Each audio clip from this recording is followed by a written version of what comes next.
नमस्कार दोस्तों, मैं जयप्रकाश लाइच आपका हार्दिक स्वागत करता हूं। आज हम आरपीसी को लेक्चर 2025 का पेपर आगे सोल्व कर रहे हैं।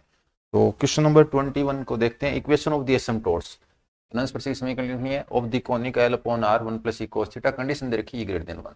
तो हमें पता है कि अतिपरवलय की अनस्पर्शी विद्यमान होती है, न तो सर्कल की, न एलिप्स की, न पैराबोला की एसिम्पटोट्स एग्जिस्ट नहीं करती। इसलिए ये जो कंडीशन है वो किसकी है? हाइपरबोला की कंडीशन इसमें दे रखी है। इन चार में से ऑप्शन बताना है कौन सा ऑप्शन करेक्ट होगा। तो वैसे तो ये क्वेश्चन ना बिना सॉल्यूशन के भी किया जा सकता है, लेकिन अगर हम बात करें सॉल्यूशन क्या होगा तो उसकी हम बात करें तो सबसे पहले सांख्यिक का समीकरण दे रखा 1 अपॉन एल अपॉन आर बराबर ई कोस थीटा। और इस पे अब जब हम कहेंगे अनस्पर्शी मतलब अनंत पे जाके स्पर्श करेगी, और अनंत पे जाके स्पर्श करेगी तो इसका मतलब आर किसी तरफ जाएगा? इन्फिनिटी की तरफ जाएगा। आर इन्फिनिटी तरफ जाएगा तो मानना कि थीटा क्या है। जब आर थीटा की तरफ जा रहा है तो हमने क्या मान लिया कि थीटा कितना है? अल्फा है। तो ये दोनों कंडीशन अब इस पोलर इक्वेशन है हमारी, इसको 21 में जब रखेंगे तो आर इन्फिनिटी रखेंगे तो एल अपॉन इन्फिनिटी जीरो जाएगा, और ये 1 प्लस ई कोस एल्फा कितना हो गया? जीरो हो गया। इससे जो कोस एल्फा की वैल्यू वो कितनी हो जाएगी? -1 अपॉन ई हो जाएगी। ठीक है, तो ये होगी इक्वेशन नंबर 2। इस इक्वेशन का यूज लेके हम साइन अल्फा निकाल लेंगे। तो साइन अल्फा कैसे होता है? साइन अल्फा की जो वैल्यू है वो होती है साइन स्क्वायर अल्फा होता है 1 minus cos square alpha. Sine square alpha होता है वो 1 माइनस कोस स्क्वायर अल्फा होता है। तो साइन अल्फा की वैल्यू कितनी हो जाएगी? साइन अल्फा की जो वैल्यू है वो होगी प्लस माइनस रूट के अंदर 1 माइनस कोस स्क्वायर अल्फा। अब कोस अल्फा की वैल्यू माइनस है, लेकिन स्क्वायर करेंगे तो प्लस में हो जाएगी। 1 माइनस माइनस 1 अपॉन ई का स्क्वायर 1 अपॉन ई स्क्वायर होता है। इसको एलसीएम लेके सोल्व कर लेंगे तो ई स्क्वायर माइनस 1 रूट के अंदर नीचे ई स्क्वायर का रूट है वो ई हो जाएगा। तो साइन अल्फा की जो वैल्यू है, साइन अल्फा की वैल्यू हमारे पास यहाँ, तो कोस अल्फा की वैल्यू -1 अपॉन ई, साइन अल्फा की वैल्यू ये आ गई। अब ये वैल्यू किसके अंदर पुट करनी है? स्पर्श रेखा के समय। अगर स्पर्श रेखा, देखो रेखा अनस्पर्शी क्या होती है? रेखा होती है, लाइन होती है, और लाइन है, और जो लाइन इन्फिनिटी पे जाके अगर टच करेगी तो उसको हम क्या कहेंगे? Tangent line. और वो इन्फिनिटी पे टच करेगी कर्व को तो इसका मतलब वो क्या होगी? अनस्पर्शी होगी। तो उस हिसाब से हम कहें तो पहले टेंजेंट लाइन की इक्वेशन लिखनी पड़ेगी किस पॉइंट पर? अल्फा पॉइंट पर। तो अल्फा बिंदु पर जो स्पर्श रेखा का जो समीकरण होता है, टेंजेंट लाइन की जो इक्वेशन होती है, वो इक्वेशन होती है l upon r equal to e cos theta plus cos theta minus alpha. अब कोस थीटा माइनस अल्फा का फॉर्मूला लगा देंगे। तो यहाँ पे ई कोस थीटा तो हमने एज इट इज लिख दिया, कोस थीटा माइनस अल्फा फॉर्मूला लगाएंगे तो cos theta cos alpha plus sine theta sine theta sine alpha. ठीक है, इसके बाद में हम अगर बात करें तो एल अपॉन आर, यहाँ पे हम अगर बात करें तो एल अपॉन आर की बात कर लेते हैं। तो l upon r equal to cos theta के पद क्या लिख देंगे? कोस थीटा कॉमन लेने पर ई प्लस कोस अल्फा जाएगा, और यहाँ पे कोस थीटा कॉमन आ गया, और साथ के साथ sine theta into sine alpha, sine alpha into sine theta लिख दिया। यहाँ पे साइन अल्फा और कोस अल्फा की वैल्यू पुट कर देंगे, ये हमारा आंसर हो जाएगा। तो साइन अल्फा की वैल्यू क्या पुट कर दी, और कोस अल्फा की तो -1 अपॉन ई पुट कर दी, और यहाँ पे हमने साइन अल्फा की जो वैल्यू है वो क्या पुट कर दी? प्लस माइनस रूट 1 माइनस ई स्क्वायर माइनस 1 रूट के अंदर upon E into sine theta. तो ये हमारा आंसर है। लेकिन आंसर जिस फॉर्म में दे रखा है वो आंसर अगर हमें लिखना है तो इस पूरी इक्वेशन को किससे मल्टीप्लाई करना पड़ेगा? ई से मल्टीप्लाई करना पड़ेगा। इस इक्वेशन को ई से मल्टीप्लाई करेंगे तो यहाँ पे आ जाएगा L E upon R, L E upon R आ जाएगा। यहाँ पे इसको ई से मल्टीप्लाई करें तो ई स्क्वायर माइनस 1 इंटू में कोस थीटा है, कोस थीटा है, और यहाँ पे ई से मल्टीप्लाई करेंगे तो रूट के अंदर E square minus 1 into sine theta. ये हमारा अनस्पर्शीय समीकरण हो गया। तो मैं क्या सजेस्ट करूंगा? पहली चीज तो मैं ये सजेस्ट करूंगा कि आपको है ना अनस्पर्शीय समीकरण ना वो ये याद रखनी चाहिए। ठीक है, ये ज्यादा इजी तरीके से याद रहती है, लेकिन फिर भी मैं कहूंगा कि ये याद रखनी चाहिए। दूसरा, अगर मान लो एग्जाम में क्वेश्चन आता है तो किस टाइप से आप अटेम्प्ट कर सकते हो? तो आप इसको किस टाइप से अटेम्प्ट करोगे? आप जैसे मान लो ये क्वेश्चन आ गया तो देखो, सबसे पहले अगर इस क्वेश्चन को, जैसे मैं मेरी बता सकता हूँ कि मैं क्वेश्चन टेस्ट में भी देता हूँ, मैं क्वेश्चन ऑफलाइन टेस्ट में, ऑनलाइन टेस्ट में, क्लास में भी करवाता हूँ, और इस फॉर्मूले बेस्ड पे क्वेश्चन भी देता हूँ। तो ये फॉर्मूला कम से कम एक स्टूडेंट अगर पूरा कोर्स करता है या एग्जाम तक जाता है तो कम से कम 10 बार उसके सामने आता है। इतना फेमस क्वेश्चन है, तो मोस्टली बच्चे डायरेक्ट टिक मार करते हैं। जब डायरेक्ट टिक मार करते हैं तो सीधी सी बात है, सबको पता है कि स्क्वायर माइनस 1 आएगा, तो यहाँ स्क्वायर माइनस 1 है, यहाँ स्क्वायर माइनस 1 है, यहाँ स्क्वायर प्लस 1 है, यहाँ स्क्वायर माइनस 1 है, तो ये ऑप्शन कैंसिल हो गया। ठीक है, दूसरा और क्या पता होना चाहिए? लाइन की इक्वेशन है, और लाइन की इक्वेशन अगर हम पोलर फॉर्म की बात करें तो लाइन की इक्वेशन में क्या होता है? एल अपॉन आर बराबर ए, अगर हम अब लाइन की इक्वेशन की बात करें तो l upon r equal to a cos theta plus b sin theta, ये फॉर्म बनती है, ऐसी फॉर्म होनी चाहिए। या अगर मैं आर को इधर क्रॉस मल्टीप्लाई कर दूं तो मुझे जो इक्वेशन मिलेगी वो इक्वेशन क्या मिलेगी? L equal to a into r cos theta, a into r cos theta, b into r sin theta. इस टाइप से फॉर्म मिलनी चाहिए। तो कहने का मतलब मेरा ये है कि लाइन की इक्वेशन में यहाँ आर कोस थीटा मिलना चाहिए, आर कोस थीटा मिलना चाहिए। आर कोस थीटा क्या होता है, एक्स होता है, और आर साइन थीटा क्या होता है, कार्टेशियन कोऑर्डिनेट में वाई होता है। तो अगर आपको कोई इक्वेशन ऑफ लाइन मिलनी है तो उस लाइन में एक्स और वाई मिलना चाहिए, यानी आर और कोस थीटा मल्टीप्लाई में होने चाहिए। और अगर आर और कोस थीटा मल्टीप्लाई में, तो यहाँ पे देखो आर के साथ कोस थीटा मल्टीप्लाई में है, लेकिन यहाँ कोस थीटा के साथ में आर मल्टीप्लाई में नहीं है, तो इसका मतलब ये फर्स्ट ऑप्शन क्या हो जाएगा, कैंसिल हो जाएगा। ठीक है, इसमें भी आर के साथ कोस थीटा, इसमें आर के साथ कोस थीटा है, इसमें आर के साथ कोस थीटा यहाँ दे रखा है। अब जिस बच्चे ने इसको 10 बार लिखा है तो उसको पता रहेगा पहला पद ये बिना रूट वाला वो कोस के साथ आता है, रूट वाला साइन के साथ आएगा, तो अपना कौन सा ऑप्शन करेक्ट हो जाएगा, सेकंड ऑप्शन करेक्ट हो जाएगा। तो काफी इजी रिजल्ट है। मैं तो कहूंगा कि ऐसे क्वेश्चंस के लिए 3-4 रिजल्ट आपको उसके साथ और भी याद रखने चाहिए, लेकिन चूंकि हमारा क्वेश्चन सोल्व हो चुका है, इतना बड़ा इतना हार्ड सॉल्यूशन भी नहीं है, इतना टफ क्वेश्चन भी नहीं है। टफ इसलिए नहीं है क्योंकि ये बहुत बार रिपीट होता है सिलेबस के अकॉर्डिंग। अगर बहुत इंपॉर्टेंट क्वेश्चंस की श्रेणी में रखें तो इसको पहले, दूसरे, 5वें नंबर या टॉप 10 क्वेश्चंस में अपना इजीली रख सकते हैं। तो ऐसा क्वेश्चन दोनों अप्रोच से आपको क्या होना चाहिए, आना चाहिए। अब जब एग्जाम में जाते हैं अगर ये क्वेश्चन करो उसके बाद इजी क्वेश्चन आ जाए तो फिर बच्चे का मनोबल वैसे ही बढ़ जाता है। सिग्मा की बात करें, सिग्मा दे रखा है, क्रमचय दे रखा है, तो यहाँ पे 1 की इमेज है वो दे रखी है 3, 3 की इमेज दे रखी है 4, 4 की इमेज दे रखी है 2, और 2 की इमेज दे रखी है यहाँ पे 1। तो एक आपका साइकिल मिल गया, डिसजॉइंट साइकिल। हमें सारे डिसजॉइंट साइकिल मिलेंगे ऐसे लिखेंगे तो। फिर हम देख रहे हैं 1 2 3 4 आगे 5 से स्टार्ट किया, 5 की इमेज देख रहे हैं 8, 8 की इमेज 7, 7 की इमेज 9, 9 की इमेज 5, और फिर एक एलिमेंट और बच गया 6 की इमेज 6। तो ये जो सिग्मा उसको हमने प्रोडक्ट ऑफ साइकिल यानी जो हमारे चक्रों के गुणनफल के रूप में लिख दिया। तो इन्होंने पूछा कि यदि क्रमचय बराबर ऐसा हो तो सिग्मा की कोटि क्या होगी। ये जो परमुटेशन दे रखा है सिग्मा, इसका ऑर्डर क्या होगा, तो ऑर्डर ऑफ सिग्मा क्या होगा, ऑर्डर ऑफ सिग्मा एलसीएम ले लेंगे इनके ऑर्डर का। तो साइकिल का ऑर्डर कितना होता है, साइकिल का ऑर्डर उसकी लेंथ के बराबर होता है, इसकी लेंथ 4 है तो 4, इसकी लेंथ भी 4 है, 9 की इमेज 5 है तो 5 से तो स्टार्ट दोबारा लिखने की जरूरत नहीं है, यहाँ पे हो गया 6, तो इसकी ये भी 4 है और यहाँ पे कितना है 1 है। इस टाइप से इसका एलसीएम कितना हो जाएगा, इसका एलसीएम 4 हो जाएगा। तो ऑर्डर कितना हो गया, 4 हो गया। काफी इजी क्वेश्चन है, इससे इजी क्वेश्चन आपको एग्जाम में नहीं मिल सकता। ठीक है, तो ये अगर 2 क्वेश्चन अगर आपने सोल्व कर लिए तो यहाँ पे इस टेस्ट एग्जाम में देखो, एग्जाम अंदर अगर सही पेपर बनाता है, जैसे मैंने अब जैसे जैसे मैं टेस्ट पेपर बना रहा हूँ तो कुछ स्ट्रेटेजी और सामने आती है, तो मेरा प्रयास ये रहता है कि आपको कुछ क्वेश्चन के बाद में एक इजी क्वेश्चन दें। बहुत टफ क्वेश्चन के बाद में मेरी कोशिश रहती है कि उसके बाद वाले, उससे पहले वाला क्वेश्चन है ना आपको इजी दें। ठीक है, यहाँ पे एक क्वेश्चन दे रखा है अनंत श्रेणी किसके बराबर है, ये इनफाइनाइट सीरीज इसकी किसके बराबर होगी। तो देखो इनफाइनाइट सीरीज है तो इनफाइनाइट सीरीज जब भी आती है तो पहला दिमाग में हो सकता है कि वो एक्सपोनेंशियल सीरीज हो, चरघातांक की श्रेणी हो। दूसरा हो सकता है कि लोगरिथम यानी लघुगणक श्रेणी हो। और फिर तीसरा आपका क्या करेंगे, बाइनोमियल थ्योरम का भी हम क्या कर सकते हैं, तो बाइनोमियल थ्योरम के चैप्टर से भी हो सकता है जिसमें पावर क्या हो, पावर इन आपका पूर्णांक, ये कह सकते हैं कि पावर है ना नेचुरल नंबर ना हो। ठीक है, तो इस टाइप से काम कर सकते हैं। लेकिन आंसर में कहीं ई नहीं है, आंसर में कई लोग नहीं है, तो पहले ही फिर प्राथमिकता किसको देंगे, बाइनोमियल थ्योरम के चैप्टर पे जाएंगे। अब यहाँ पे देखो जब भी हम कोई प्रसार करते हैं, देखो 1 प्लस अगर x की पावर n का जब प्रसार करते हैं तो पहला पद 1 रहेगा, दूसरा पद nx आएगा। तो ये जो 1/4 है ना, ये इस क्वेश्चन में nx है, nx कितना है 1/4। अगर आपने इसके 2 फैक्टर ढंग से समझ लिए तो फिर आगे करने की जरूरत नहीं है। तो 2 फैक्टर क्या पॉसिबल है, तो एक पॉसिबिलिटी तो ये है कि आप इसको लिखो 1/2 इंटू 1/2, और दूसरी पॉसिबिलिटी क्या है, इसको लिखो -1/2 इंटू -1/2। ठीक है, तो अगर आपने ये चीज समझ लिया कि -1/2 और -1/2 लिखना ज्यादा सुटेबल रहेगा तो आप इस क्वेश्चन को 10 सेकंड के अंदर कर दोगे। इसको लिखोगे 1 -1/2 की पावर -1/2, इसको इससे मल्टीप्लाई करेंगे तो 1/4 आ रहा है। एक स्टेप आगे और चेक करोगे तो ये स्टेप भी मिल जाएगी, इसका मतलब हमने सही लिखा है। तो ये वैल्यू अगर 1 में से हाफ सब्ट्रैक्ट करोगे तो कितना आ जाएगा, हाफ आ जाएगा। हाफ की पावर नेगेटिव है, पावर अगर पॉजिटिव करना है, अगर a बटे b की पावर अगर नेगेटिव है तो आप b बटे a करते ही पॉजिटिव हो जाएगा।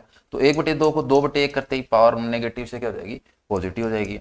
और इसको लिख देंगे 2 की पावर 1/2 का मतलब √2। ठीक है, तो ये हो गया √2, बात समझ आएगी। तो हम जो इनफाइनाइट सीरीज है इसका आंसर √2 लिखेंगे। √2 भी लिख सकते हो, 2 की पावर 1/2 भी लिख सकते हो।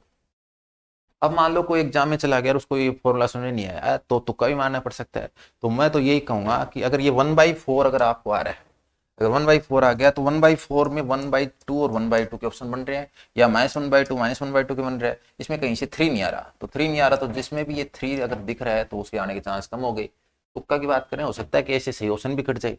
एक बार ऐसा हुआ था कि कोई एग्जाम था तो मैंने जब 2 ऑप्शन काटे तो सबसे पहले सही आंसर ही कट गया था। ठीक है। तो ऐसा पॉसिबल है, मैं ये नहीं कह रहा पॉसिबल नहीं है, 100 में से एक बार ऐसा ही पॉसिबल है जब आपको उसके बारे में पूरा नॉलेज नहीं होता तो सही ऑप्शन भी कट जाता है। लेकिन आप उसके बाद में ये कह सकते हो कि ये वैल्यू है √2 और ये वैल्यू है 2 की पावर -1/2। 2 की पावर -1/2 की मतलब 2 की पावर है वो 1/√2 और 1/√2 एक से छोटी वैल्यू है, और यहाँ पे एक में जुड़ रहा है फिर और जुड़ रहा है, सारी वैल्यू पॉजिटिव है, तो ये वैल्यू है उसका आंसर >1 होगा, और ये वैल्यू है <1, तो <1 आंसर हो नहीं सकता, तो आंसर कौन सा हो गया, >1 हो गया। तो एग्जाम में दो अप्रोच हो सकते हैं, या तो आपको उसको मेथड आना चाहिए या उसका आइडिया होना चाहिए। तो अगर एग्जाम में आप बैठे हो तो आप कई बार ये मत सोचो कि आपको मेथड आ रहा नहीं आ रहा, आप उसके जुगाड़ में सिस्टम भी अगर आप अपना अप्लाई करते हो किस प्रकार से आंसर हम सोच सकते हैं, तो उस हिसाब से भी आंसर क्या आ जाता है, कई बार फर्स्ट आंसर आ जाता है। ठीक है। लेकिन अगर एग्जाम में ऐसा क्वेश्चन आए और आपका पढ़ा हुआ नहीं हो, तो मैं आपको यही सजेस्ट करूंगा कि पहले राउंड में उसको स्किप कर दो, क्योंकि हमने जो इससे पहले वाला क्वेश्चन किया है और उससे पहले वाला क्वेश्चन, दो क्वेश्चन हमारे करेक्ट हो चुके हैं, तो फ्लोट नहीं टूटना चाहिए, बीच में ऐसे क्वेश्चन को नहीं पकड़ना चाहिए जो कि ना आए या अटक जाए, ताकि फ्लो टूट जाए। एग्जाम में अगर एक बार फ्लो बन गया ना, तो ये मान लो कि हार्ड क्वेश्चन भी फटाफट सोल्व हो जाते हैं। ठीक है। तो ऐसे क्वेश्चंस अगर बीच में आपको ऐसा आ रहा है कि इससे फ्लो टूट सकता है, तो उसको हाथ नहीं लगाना चाहिए। अब ये क्वेश्चन है ना, मैं कहूँ इस पेपर में शानदार, कोई कहे कि शानदार 10 क्वेश्चन कौन कौन से हैं, तो उसमें एक क्वेश्चन ये है। ये क्वेश्चन हार्ड भी नहीं है, लेकिन ये क्वेश्चन इजी भी नहीं है। ठीक है। तो इंटेलिजेंट बच्चे भी ये क्वेश्चन गलत करके आ गए हैं। अच्छा मीडियम लेवल का बच्चा है, जिसका लेवल हम कह सकते हैं कि मीडियम, वो भी उसने भी इस क्वेश्चन को करेक्ट कर दिया है। तो डिपेंड करता है कि एग्जाम टाइम में आपका दिमाग कैसा काम करता है। दे क्या रखा है, y1 और 3 पे वैल्यू 14 दे रखी है। अगर इसी क्वेश्चन को ऐसे देते हैं कि इन ए डिवाइडेड डिफरेंस, तो डिवाइडेड डिफरेंस इसका मतलब ये तो साइन पता चल गया, डिवाइडेड डिफरेंस के साइन वैसे अलग लगाते रहते हैं, इसमें तो इस टाइप से लिख रखा है, किसी दूसरे क्वेश्चन में दूसरे टाइप से मिल सकता है। डिवाइडेड डिफरेंस में डेल इसकी वैल्यू 14 दे रखी है, इसकी 64, इसकी वैल्यू 197 दे रखी है। देन द वैल्यू ऑफ, ये पूछ रहा है कि इसकी वैल्यू कितनी, तो फर्स्ट डिवाइडेड डिफरेंस दे रखा है, सेकंड डिवाइडेड डिफरेंस की वैल्यू पूछिए। तो फर्स्ट डिवाइडेड डिफरेंस को अगर आपको इसी क्वेश्चन को अगर ऐसा लिखा मिलता कि y1,3 की वैल्यू 14 है, एफ लिख दो, y के रूप में लिख दो, कैसे लिख दो, ठीक है। एफ ऑफ 3,6, एफ ऑफ 3,6 की जो वैल्यू है वो कितनी है, 64 है, और एफ ऑफ 6,10 की वैल्यू कितनी दे रखी है, 197 दे रखी है। ठीक है। तो अगर f1 of 3 दे रखा है, f3 of 6 दे रखा है, f6 of 10 दे रखा है, इन सब की वैल्यू कितनी दे रखी है, ऐसे ऐसे दे रखी है। अगर इन सब की वैल्यू ऐसे दे रखी है, तो इसका मतलब क्या हुआ, इसका मतलब ये हुआ कि अगर आपको सेकंड डिफरेंस पूछ रहा है, तो इसको तो मैं ऐसे लिख सकता हूँ कि f(1,3,6). अगर ये क्वेश्चन इस फॉर्म की बजाय इस फॉर्म में होता, तो भी मैं ये मानता हूँ कुछ बच्चे ज्यादा इसको करेक्ट कर देते, लेकिन फिर भी क्वेश्चन है ना शानदार दिया है। मुझे कोई कहे कि इस पेपर में आप पहला नंबर किस क्वेश्चन को देना चाहोगे, तो मैं कहूंगा इस क्वेश्चन को। ऐसे क्वेश्चंस पेपर में होने चाहिए जहां बच्चा खुद जाके वहां पे अपना है ना थोड़ा सा माइंड है उसको चेक करे कि मेरा लेवल अब कैसा है कैसा नहीं है। ठीक है। इसकी वैल्यू कितनी हो जाएगी, f(3,6) माइनस f(1,3), और यहाँ पे 6 - 1 आ जाएगा। f(3,6) की वैल्यू 64 है, 64 - 14/5, ये हो गया 50/5, 50/5 यानी 10, आंसर कितना हो गया, 10 हो गया। तो दोबारा मैं ये कहूँगा ऐसे क्वेश्चन एग्जाम में अटेम्प्ट होने चाहिए अगर आपको अच्छा स्कोर करना है। तो यहाँ अब देखो, अगर हमने स्टार्ट के 5 क्वेश्चन की बात करें, 5वां क्वेश्चन है, पहला क्वेश्चन इजी था, दूसरा इजी था, तीसरा एक बार मान लो आपने स्किप कर दिया, तो चौथा क्वेश्चन अगर आपने माइंड लगा के सोल्व कर लिया, तो फिर 5वां क्वेश्चन फिर इजी आ गया। तो पेपर ऐसा है कि न एकदम इजी है न एकदम हार्ड है, सब टाइप के क्वेश्चन है। तो यहाँ पे हम इस क्वेश्चन को बहुत इजी कैटेगरी में शामिल कर रहे हैं। ये लोग x प्लस √x² + 1 सब चेक करते हैं कि ऑड फंक्शन आता है, सबको पता है कि ये विषम फलन है, ऑड फंक्शन है, और ऑड फंक्शन में लिमिट अगर -1 से 1 हो, -2 से +2 हो, तो उसकी वैल्यू 0 आती है, तो आंसर कितना हो जाएगा, 0 हो जाएगा। तो ये क्वेश्चन है ना, ऐसा क्वेश्चन तो आपका पेपर में छूटना ही नहीं चाहिए किसी भी हालत में। तो ये क्वेश्चन तो बहुत इजी क्वेश्चन है, ये मान लो इसके साथ एक और इजी क्वेश्चन, तो ये मान लो कि यहाँ पे तुम बल्ले बल्ले है। इसका विलक्षण मेरे हिसाब से जिसने थोड़ा बहुत भी पढ़ा है रिंग थ्योरी, वो इसका क्वेश्चन है ना सही कर देगा कि Zn, +n, cross n, Zn, +n, cross n, इसका जो विलक्षण है वो कितना होता है, n होता है। तो अगर यहाँ 2 ले लिया तो 2 हो गया। सबसे सिंपल क्वेश्चन, 2 सेकंड के क्वेश्चन आगे 3। ठीक है।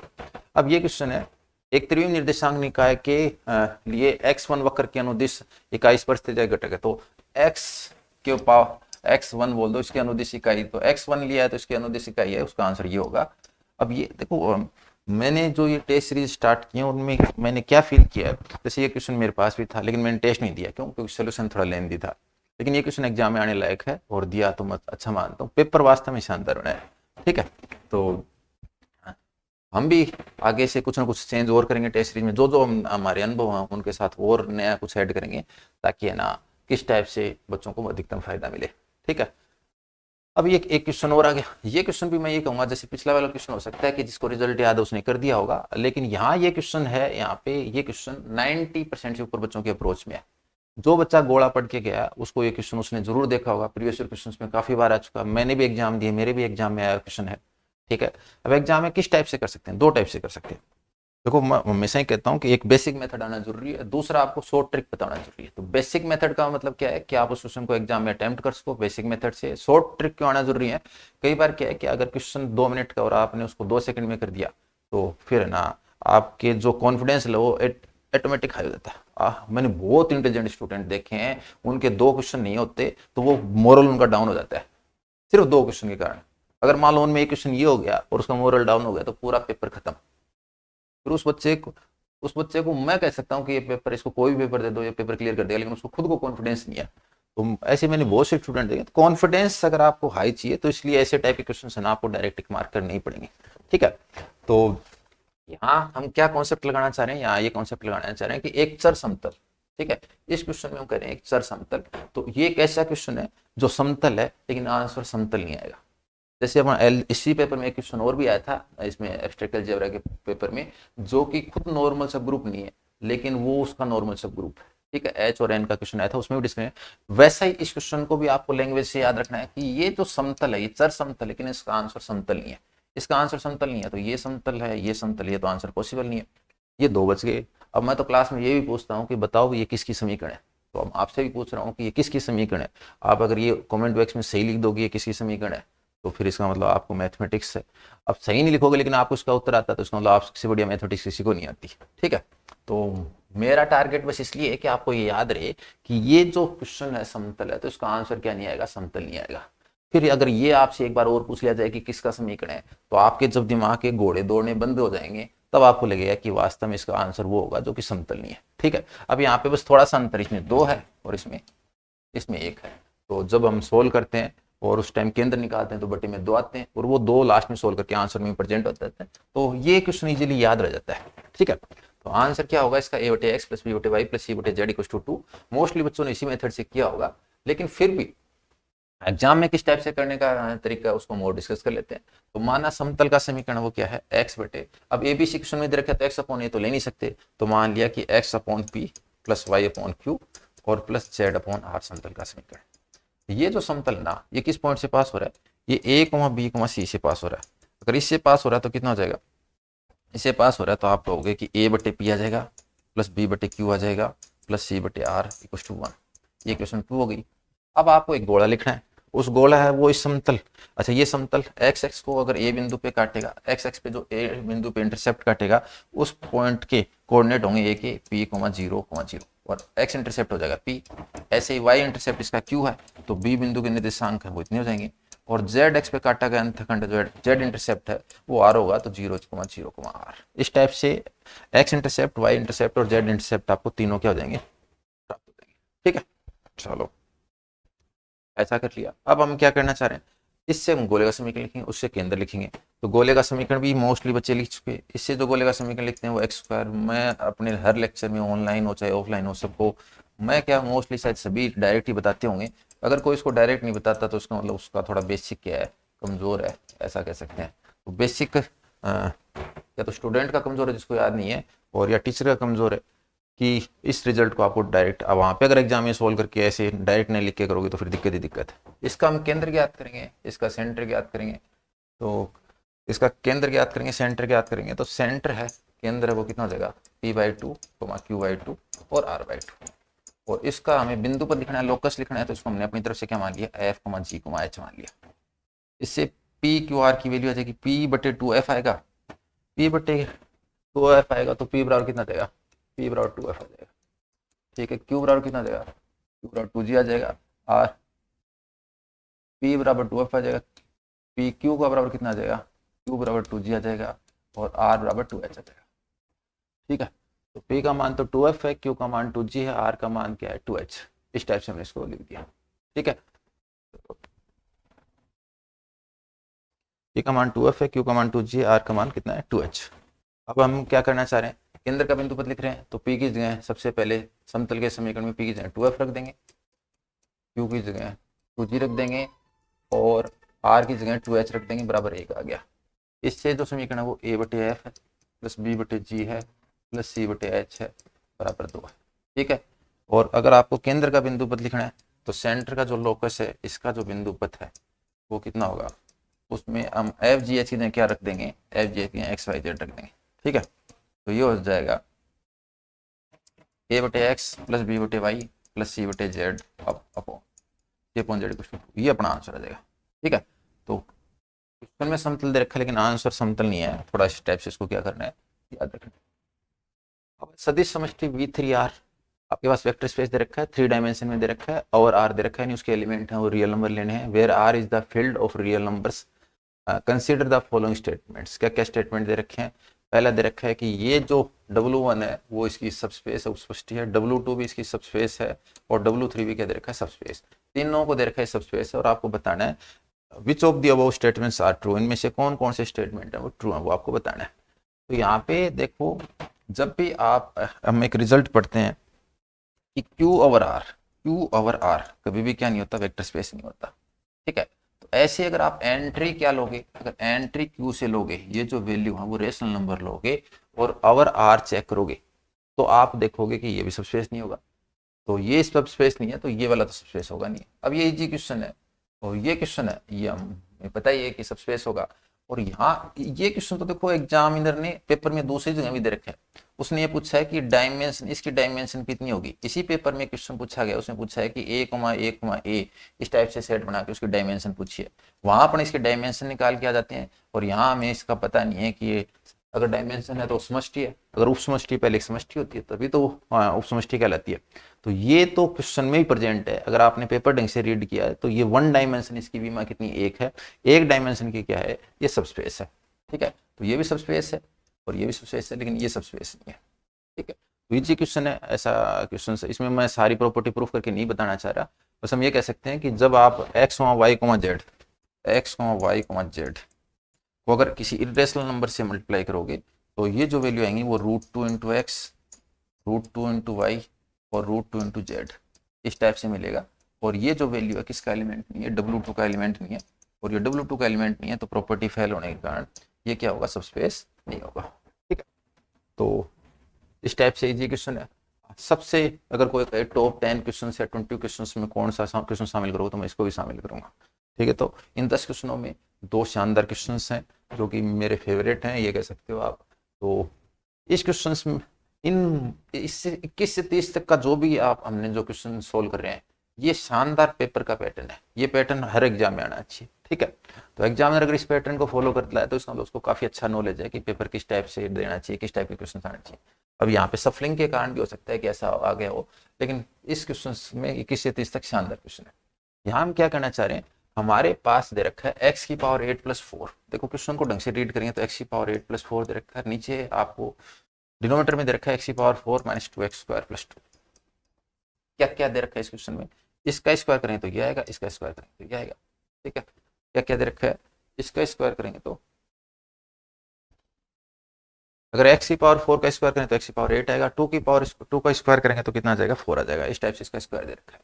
तो ये जो स्क्वायर दे रखे हैं तो हम कह रहे हैं इसका स्क्वायर भी दे रखा है और इसका स्क्वायर भी दे रखा है। ठीक है भाई, इसका स्क्वायर दे रखा है, इसका स्क्वायर दे रखा है, तो फिर उसका फायदा क्या होगा, फायदा देखो इस क्वेश्चन में 3-4 चीज नोट करने वाली है। देखो ये समफलन है, ये समफलन है, ये समफलन है, ये समफलन है और ये समफलन है, और समफलन में समफलन का भाग दे रखा है। ठीक है, और आंसर है ना, आंसर में x की पावर 3 है, x की पावर 5 है, x की पावर 3 है और x की पावर 1 है। आंसर में x की पावर ओड है, इस कांस्टेंट को एक बार छोड़ दो। ठीक है, तो हम ये कह सकते हैं कि ये जो फंक्शन है ना, ये और ये कांस्टेंट के अलावा ये वाला ओड फंक्शन है। इवन फंक्शन का इंटीग्रेशन ओड फंक्शन होता है, ये हम पढ़ चुके हैं। ओड फंक्शन का इंटीग्रेशन इवन फंक्शन होता है। तो इसका मतलब अगर मैं इस इवन फंक्शन में इवन फंक्शन का भाग दूंगा तो मुझे कोई इवन फंक्शन मिलेगा और उसकी में सभी पावर इवन मिलेंगी, और उनका जब मैं इंटीग्रेशन करूंगा तो सभी पावर ओड मिल जाएंगे। दूसरा आंसर वो पोलिनोमियल में, बहुपद में है। जब भी आंसर पोलिनोमियल में हो तो आपको उस क्वेश्चन को पहले राउंड में अटेम्प्ट करना है।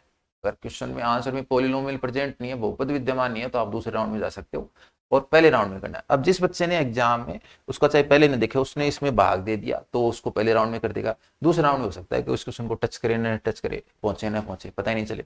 तो यहाँ पे क्या कहना चाह रहा है क्वेश्चन को, ये आंसर इसका, ये जो राइट हैंड साइड ये कह रही है कि आप भाग दो, डिवाइड करो, डिवाइड करने पर पूरा पूरा डिवाइड हो जाएगा, और डिवाइड करने के बाद उसका इंटीग्रेशन करते ही आप इसका आंसर निकालो। तो आप डिवाइड करके इसको देख लेना, मैं एग्जाम में होता तो किस टाइप से करता वो अपन देख लेते हैं, ठीक है। तो यहाँ हम क्या करेंगे, एक्स की पावर 8 को लिख रहे हैं एक्स की पावर 4 का स्क्वायर, और इसको लिख रहे हैं 2 का स्क्वायर। इसका मतलब ये हम ये कह सकते हैं, इसको A square plus B square form बना रहे हैं, और इसको पूर्ण वर्ग बनाना है, तो मैंने क्या कर दिया, 2ab जोड़ दिया और 2ab घटा दिया। ऐसा हम बनाना चाह रहे हैं ताकि ए प्लस बी का होल स्क्वायर हो जाए। तो मैंने क्या कर दिया, 2 इंटू एक्स की पावर 4 इंटू 2 ये ऐड कर दिया, और 2 इंटू एक्स की पावर 4 माइनस इंटू 2 ये सेपरेट कर दिया, और बटे में जो भी राशि है, डिनोमिनेटर में जो भी वैल्यू उसको एज इट इज छोड़ दिया।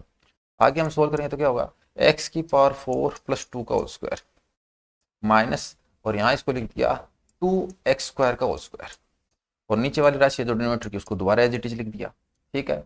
अब इसके दो फैक्टर होंगे, एक फैक्टर नीचे वाले से कैंसिल हो जाएगा और दूसरा फैक्टर इसका बच जाएगा। तो क्या लिखेंगे, इसको हम लिखेंगे एक्स की power 4 plus 2 plus 2x square, एक फैक्टर तो प्लस लेने पर आ जाएगा, एक एक्स की power 4 plus 2 minus 2x square ये आ जाएगा, और हमारे पास डिनोमिनेटर में क्या है, एक्स की power 4 minus 2x square plus 2 है, ठीक है। और ये इसका इंटीग्रेशन करना है, इसका तो इंटीग्रेशन करना है तो पहले इसको कैंसिल कर देंगे, इसको हमने इसको कैंसिल कर दिया, कैंसिल करने पर क्या हो गया, एक्स की power 5/5 plus 2x plus 2x की पावर 3/3 ऐसा आ गया। तो साथ में इंटीग्रेशन कांस्टेंट है, डी दे रखा तो हमने डी ले लिया। अब हमें क्या दे रखा है, हमें वैल्यू पूछी वो 5a प्लस 3b और प्लस c की वैल्यू पूछी है। तो 5a किसका कोफिशिएंट है, एक्स की पावर 5 का कोफिशिएंट a है, तो यहाँ पे 1/5 लिख देंगे। b किसका कोफिशिएंट है, b x क्यूब का कोफिशिएंट है, तो x क्यूब का कोफिशिएंट है 2/3, और c क्या है 2 है, और ये प्लस t है। इसको हम सोल्व करेंगे तो 1 प्लस 2 प्लस ये लिखा गया, तो ये तो डी तो लिखना ही नहीं है, ये इसकी वैल्यू पूछिए, ये मैंने सही कैंसिल किया, इसको सही कैंसिल किया, और इसको मैंने सी को 2 सही लिखा, ठीक है। तो इसकी वैल्यू कितनी हो जाएगी, 5 हो जाएगी। तो अगर मैंने कोई गलती नहीं की तो इसकी वैल्यू 5 हो जाएगी, इसकी वैल्यू 5, ठीक है। तो इसका तो शानदार क्वेश्चन है। इसी क्वेश्चन में अगर कोई 10 इनवर्स होता, कुछ और होता, तो उस हिसाब से कोई दूसरी अप्रोच लगानी पड़ती, लेकिन ये क्वेश्चन खुद कह रहा है कि बोल के कह रहा है कि मैं इजी क्वेश्चन हूँ, मुझे सोल्व करो, आंसर आ जाएगा, ठीक है। तो इंटीग्रेशन टॉपिक है ना, इसीलिए देखो इंटीग्रेशन टॉपिक की विशेषता क्या है, जैसे अभी एक निश्चित समाकलन क्वेश्चन है, 5 सेकंड का क्वेश्चन था, ये क्वेश्चन है, ये अगर बच्चे ने उसको भाग देने की मत कर ली, डिवाइड करने की कोशिश कर ली, तो उसका आंसर आ जाएगा। तो इंटीग्रेशन एक ऐसा टॉपिक है जिससे बहुत ईजी क्वेश्चन भी आते हैं और खतरनाक क्वेश्चन भी आते हैं। मुझसे कोई कहे कि 2D है कि इंटीग्रेशन ईजी है, तो मैं कहूँगा 2D है, ठीक है, क्योंकि इंटीग्रेशन अच्छा है। कौन सा क्वेश्चन एग्जामिनर अपने पसंद का क्वेश्चन दे दे, कोई उसका नहीं।